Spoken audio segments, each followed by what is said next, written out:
Hello everyone, I am Michael Ruger and I am the managing partner of Greenbush Financial Group, and today I'm going to be sharing with you the pitfalls associated with annuities. I have been in the investment industry for over 20 years and I am not a huge fan of annuities for a number of reasons. One of them being that they carry really high internal fees which can eat away at your investment returns. The second being is they carry these surrender fees and surrender schedules that once you're in them, it's really tough to get out of them without paying a big penalty. And the third being they kind of invite you in with these guarantees, but a lot of these guarantees are subpar compared to other investment solutions that could be out there. Now, even though there's all these drawbacks with annuities, I think the reason why you see a lot of annuities out there is they pay investment professionals a lot of money. Like if you were to buy an annuity today, it's not uncommon for these annuities to pay that investment professional 5 to 8% of whatever you put into it. So as an example, if you invest $200,000 into an annuity, that could pay that financial advisor $10,000 to $16,000 the day you put the money in, versus if you go to an investment advisor that manages your money and charges you a 1% asset-based fee, it could take them 5 to 8 years to make what that broker made on day one of you putting your money to work. Now, while there are takebacks, there are some financial situations that we bumped into where annuities do make sense, and I will share those with you today. It's important to understand there's a lot of different annuities out there in the marketplace. You've got fixed annuities, variable annuities, you have annuities that have like guaranteed minimum income benefits, you have index annuities, qualified, non-qualified. So there's all these different flavor of annuities that exist. And in addition to that, annuities vary from insurance company to insurance company. So just kind of know there's a wide variety, but what I'm going to be sharing with you today is just kind of my general experience I've had with all these different types of annuity contracts. My largest issue by far with these annuities are the large internal costs associated with them. And a lot of them are buried in the fine print of the annuity contract, but it's not uncommon for annuities to have commissions, contract fees, mortality expenses, admin fees, there's underlying costs of the mutual fund expense ratios, there's surrender fees, penalties if you surrender them early. It's like this long list that essentially when you total it all up, it's not uncommon for those fees to total potentially 2 to 4% per year. So at 2 to 4% per year, you have to ask yourself, if they're taking 2 to 4% out of my account balance every year, how am I supposed to make money? The counter argument is, of course, the guarantees that are offered by these annuity contracts for buying into the annuity. They might offer guarantees such as you will never lose money in this annuity contract. It can only gain in value, which sounds very appealing. But if you think about all the fees that are coming out, you have to ask yourself the question, even though I'm not losing money, would I have made a lot more if I selected a different type of financial solution? In these situations, I tell the individual, why would you not want to be the insurance company? Essentially, when you buy one of these annuities, you give them this lump sum of money, they turn around and they invest it, and they make a higher rate of return and hand you back a lower rate of return. That's what keeps these insurance companies in business. So I kind of asked the question, if the insurance company is doing it that way, why would you not retain your own assets and retain those higher gains yourself as opposed to handing it to the annuity company? For many individuals, the answer is fear. Investing involves risk, and risk means you could potentially lose money. And these annuity presentations prey upon that fear and really make it the centerpiece. They talk about recessions and the stock market going down 30%, and they show charts where the stock market dropped and the annuity contract stayed the same, which is really appealing to retirees to realize this is our life savings. We don't want it to go down. But seasoned investment professionals, like the insurance companies, know that over longer periods of time, historically, the stock market has risen in value. Even though there's recessions, even though there's drops in the market, if you look at this chart of the S&P 500, historically it has trended higher. But to be the insurance company, you really have to have a solid understanding of this risk-return trade-off. Which brings me to the second thing that I really don't like about annuities, which are the surrender fees and surrender schedules. So the reason why the insurance company knows they're going to have your money for a long period of time is they have a surrender schedule. And typically these surrender schedules are anywhere from 5 to 10 years, which means you put the money in. If you take the money out within that 5 to 10 year period, they will hit you with big fees. So I always say, before you start putting dollars into these things, make sure it's 100% the right decision.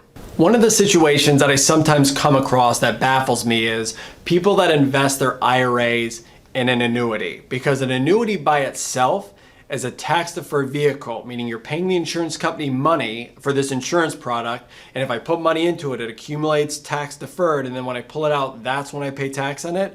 An IRA all by itself is already a tax-deferred vehicle, meaning I put pre-tax money into a traditional IRA, it accumulates, and I take a distribution on it, so I already have that benefit. I don't have to pay an annuity company for that. So in an IRA, I can put cash, stocks, bonds, or I can elect to put in an annuity, but I'm essentially paying more money to an annuity company for an account that is already tax deferred, and then the annuity is tax deferred. So I'm almost putting in another layer of fees that I don't necessarily need. Going back to what I mentioned before, the main reason why I see people in this situation is fear. They accumulate their retirement dollars in their 401k account. They meet with an investment advisor. As soon as they retire, the investment advisor scares them about market corrections and recessions. And they say, if you put all of your IRA money in this annuity, then it will never go down. And that's how people typically get in that situation. I can completely understand the fear of losing money in retirement. So for some individuals, it may make sense to put a portion of their retirement dollars into an annuity, but in very few cases have we consulted with clients where it makes sense to put a majority of all of the retirement assets into an annuity vehicle. An annuity rider that really draws people in is something called a guaranteed minimum income benefit, or GMIB. So the way these work is you put money into an annuity, they guarantee you that it's going to increase each year by a certain amount. And then when you turn a certain age, you can turn on this monthly benefit for the rest of your life. And the way it's presented, it sounds really good. They'll say something like,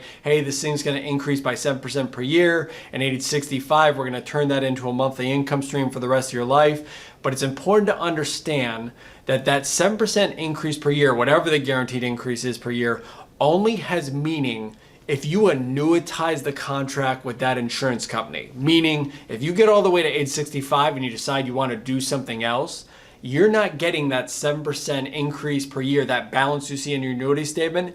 Usually you're getting something else, the actual account balance, which is, again, when you look at your annuity statement, you usually see the surrender value of the annuity, and then you kind of see this guaranteed minimum income benefit base or roll up. They call it all these different types of things. So it's just important to know that you have to annuitize usually in order to gain access to that higher benefit amount. And that's where they can get you, because when you annuitize, they get to decide how much that dollar value is worth. So it's not like, oh, it's guaranteed to be, 6% or 7%. Normally they say, okay, whatever the dollar amount is, we're going to tell you what your monthly benefit is once you get there. Some of these annuity contracts that have this guaranteed minimum income benefit that were issued prior to 2008, I have seen those have some lucrative benefits for the annuity holders, because it was before the big crash when the whole insurance industry kind of reset what their guaranteed rates would be.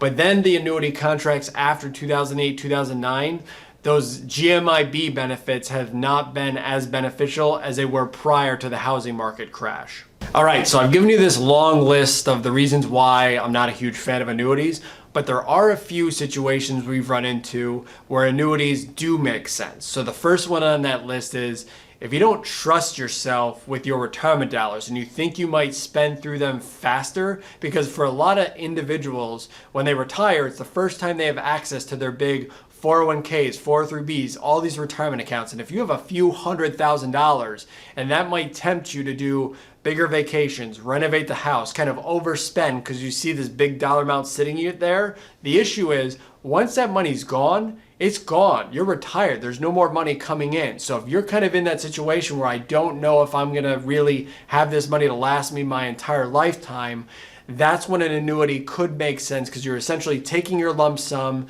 you're giving it to an insurance or annuity company, and they're just going to give you a monthly benefit for the rest of your life, so you won't ever run out. The last situation where we've seen it make sense is with CD rates versus fixed annuity rates. So sometimes people have cash and they don't want to have any risk with that cash. So they're either going to park it in a CD or a bank, or they're looking for something else with a higher interest rate. So if the bank's giving you, let's say, 1.5% on a 2-year CD, you might have an annuity company that's offering a fixed annuity with an interest rate of 3.5%, which could be advantageous. But the take back is usually to get that 3.5, they force you to lock up for, let's say, 5 or 7 years where you can't get to the money without those surrender fees.